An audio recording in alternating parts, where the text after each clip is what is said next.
If Arman wants to beat Islam, he has to stop offensively grappling. And I know what you're thinking. Tsaryukan, he's a grappler at heart. He wants to grapple. He always engages in the grappling. I say, for this matchup specifically, he has to stop. If you look at this fight, you can see their first fight. Arman, yes, he is 22 years old, and he took the fight on 3 weeks' notice.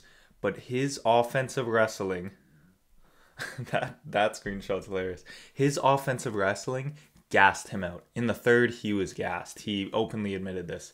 He was tired from the offensive wrestling. Islam Makhachev, let's think about this. Islam Makhachev, for his entire life, pretty much, has been training with Khabib. He's been defending takedowns against probably the greatest MMA wrestler there has ever been. That's who he's been training with his whole entire life.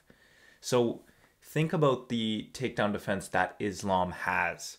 And not only Khabib, he's been training with a bunch of other Dagestani, like, physical freaks who will wrestle at the highest level. He's been training against these guys. So wrestling offensively against Islam, although it is like a good mix-up, mix in the martial arts, all of that, I usually encourage that. But if it's going to make you this tired, it might not be worth it, because it's not really an efficient use of your time. If you shoot and Islam sprawls into a front headlock, then it's very counterproductive. You're getting Islam into offensive situations that he wants to be in. That is not what you want to do. So for me, maybe abandon the offensive wrestling to avoid getting tired like this and to avoid losing scrambles that Islam can end up winning and putting you in disadvantageous positions. That's my thought. The second key is having some stonewall takedown defense. And Arman has this. He showcased amazing counter grappling in both the Islam fight and in the Mateusz Gamrot fight. His takedown defense is amazing. If he abandons the offensive grappling and focuses purely all of his efforts on defensive grappling, stopping the takedowns, disengaging from grappling, I feel he can save his energy and use it more efficiently on the feet, where he has a better chance of winning. That's my personal opinion. If he can just put all of his focus into defensively wrestling, look at his leg here. Like, my head's in the way, but he's on one leg. Gamrot goes treetop finish. The flexibility here is crazy. It's wild, and this is why he has such an amazing kicking game with both legs. This is his left leg. Usually your right leg's a little bit more flexible if you're an orthodox fighter like Arman, but we know Arman has a tremendous left kick to the head, which I talked about a little bit in my article. Won't talk about too much today because Islam's a southpaw, and that shoulder is kind of blocking the left kick to the head. Either way, that's a diversion, but the flexibility here from Arman is phenomenal. He has to focus on his defensive grappling, abandon the offensive grappling, and save his energy for the time he's spending on the feet. Third and final key for Arman's victory, in my opinion, is to strike in combination. When Arman Tsaryukan strikes in combination, he is dangerous. He throws quick attacks. He throws technically sharp attacks with both his hands and his feet. Look at this knockout. This was on the regional scene. I have never seen this before. He goes left hook, right hand, kind of lands, left high kick out of the punching exchange. This is like the best result you can have for a left high kick. Is your opponent thinks we're in punching range. I'm loading up a left hook. My right hand comes down by my... Oh, it doesn't even really come down by his hip. His left hand, or his right hand, the non-punching hand, is just in front or behind. Like, it's not protecting his chin. And he just eats a left high kick when you are not expecting that at all. You're in punching range, and then boop, you get booted in the face. This is the best outcome. This exact exchange I couldn't see happening in the Islam fight because Islam is a southpaw. Where this counter left kick in punching range could be effective is if Islam in southpaw throws his left hand and his right hand comes down, and he's opening himself up, squaring himself up, but timing that would be a hard thing to do. And if Islam like the accuracy you would have to land it would be very high. And Arman has that, and he's very dexterous. So if this happens to Islam Makhachev, that will shock the MMA world. But just his combinations in general, Islam's main defensive reaction is to back up out of range in a straight line. And if you can, like, get him backing up and then throw 1, 2, 3 low kick, just punching in combination, I think would be really good for him. And I think kicking a lot as well. I didn't put this in as a key, but I'll touch on it briefly. The kicking game of Arman is amazing. I talk about how his left leg is really, really dexterous and unique, but against the southpaw in Islam, it's not as effective. Going to the body with it isn't as effective, and going to the head, going over top of the lead shoulder, that's going to be a hard thing to do. But his right kick is open. It's there. And Islam doesn't do a great job of catching kicks and turning them into takedowns. I can only think of one instance where he does do it, and I think it was against Dan Hooker, but Dan Hooker threw a calf kick. Islam might have missed the scoop, but I think Dan Hooker stumbled back anyway. But in general, kicks to the leg, to the body, this is going to be a good thing for Arman to employ. But let's move on to Islam's 3 keys. I apologize for my awful handwriting, but for those of you that can decipher it, it's the left leg kicking game. We're in a southpaw versus orthodox matchup. Islam is the southpaw, and Islam has really good left leg kicks. Here you see him throw a little tappy inside low kick, which I just love. I've shown this like more than once. I just love how he just kind of taps it. It's not really an effective technique, but I like it. And then he goes teep. He has good left kicks, and that open side is going to be there for teeps, for body kicks.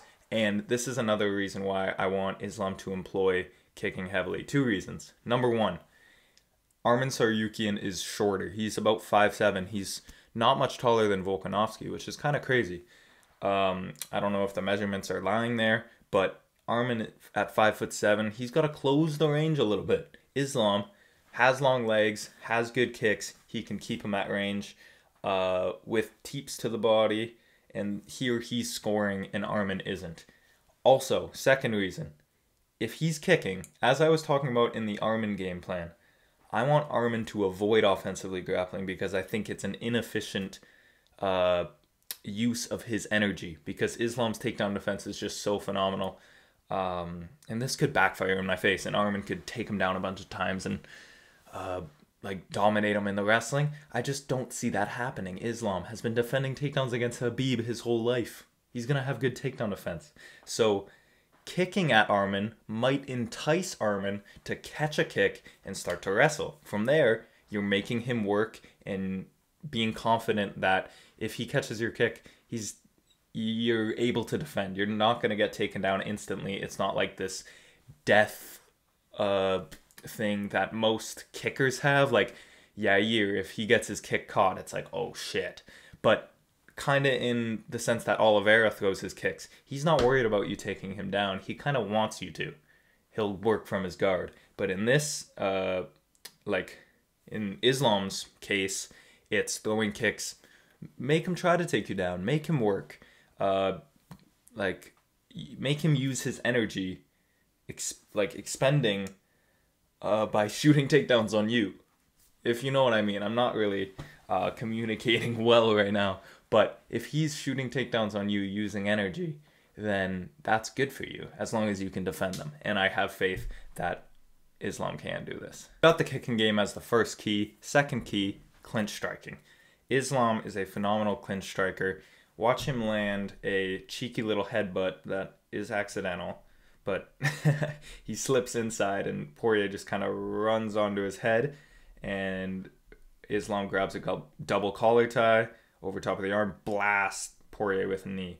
I think Islam can be really effective in the striking in these in-between moments. He has great knees to the body and to the head, with Arman being a shorter guy. Islam can be really effective in this in-between clinch striking range. He has great knees to the body and to the head.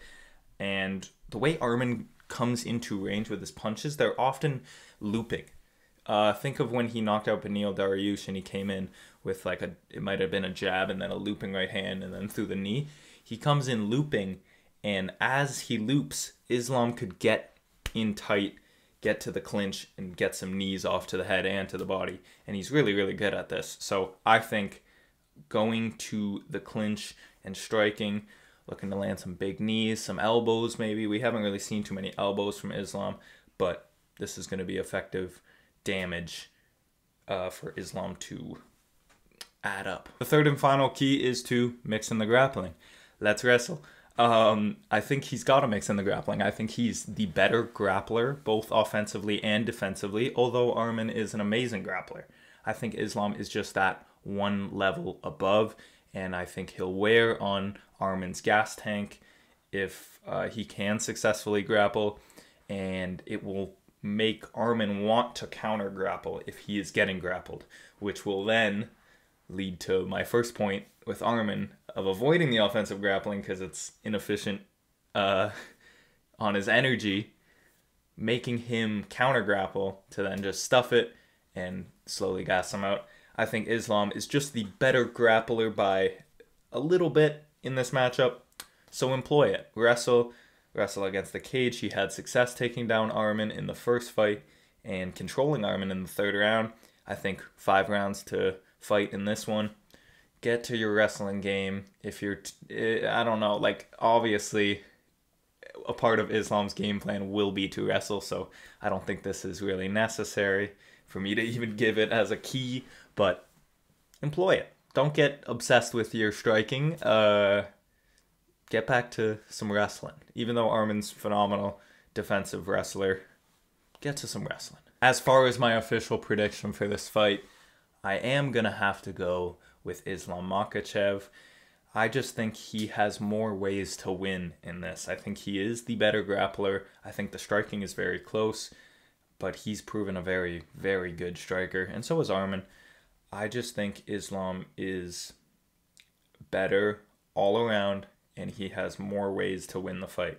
I think Arman has to tag Islam with something big, and Arman definitely does have that ability, as does any UFC fighter at the highest level, but Islam is a very defensively responsible fighter. He's been getting hit a little bit more in his last few, obviously facing very tough competition, but he's been in some wars for sure.